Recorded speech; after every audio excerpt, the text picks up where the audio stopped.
my friend. Hey, you look upset. Yeah, I'm feeling guilty that I back answered my sister. Hi friends, I'm Dr. Ashita Nangaonkar, founder of Alkanand Homeocare Clinic, homeopathic consultant and psychological counselor. And you're watching my very own channel, Alkanand Clinic. Today's topic for discussion is how to control your emotions. As we're talking of emotions today, I will be recommending you a book that will arouse all the emotions in you. The book name is Strangers Again. But does love really end? Arya's world was already complicated when Devansh entered her life. From hating each other to meaning the world to each other, it was a long journey. They were a perfect couple for the world. But does perfect really exist? Changes are constant, and so did it happen to both of them. Will Arya be able to accept the changes? Will Devansh be able to take it forward? To know, do read the book. This story will make you redefine love with its condition in this modern era. This story is of each kid of 90s who once fell in love. Reading this book will make you ask yourself one more question.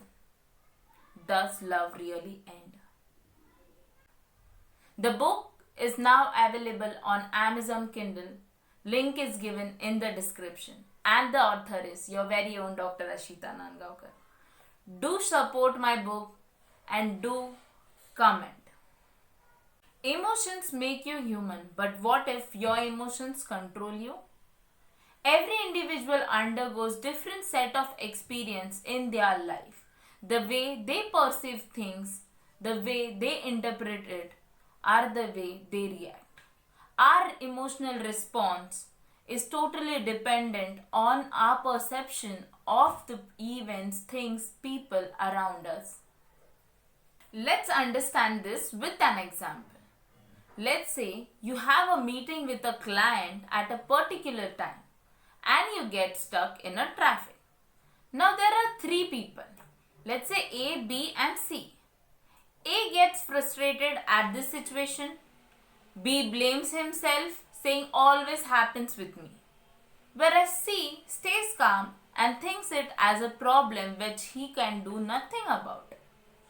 It is very clear that C perceives the situation as it is, and so avoiding the unnecessary arousal of emotions. Moving forward, now you have reached the meeting. If you choose to be A or B, do you think that you will be able to handle your client in the best possible way, giving him the best deals when this emotion of anger or say being unlucky is running behind in your mind? The answer is obviously no.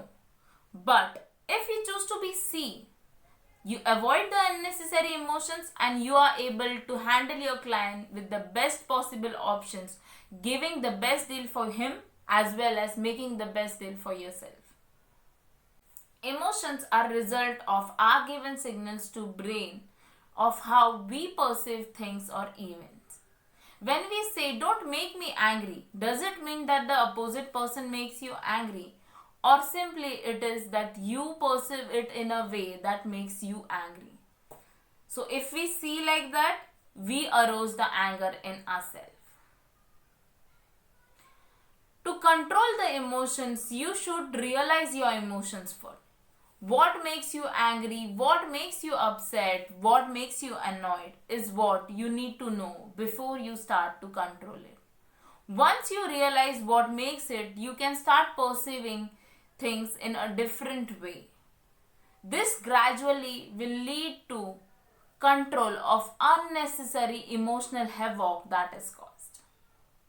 Now that you know your emotions well, you would want a logical reasoning to it. When you feel that the emotions are unjustified, you will try to control it by yourself, and willingly you will start to have a control on your own emotions. Isn't that fun? That's it for today. Remember, emotions are not your enemies, just you should know how to make them friends. For any further queries or details, you can contact me on the below given details. Do like, share and subscribe my channel. Thanks for watching till the end.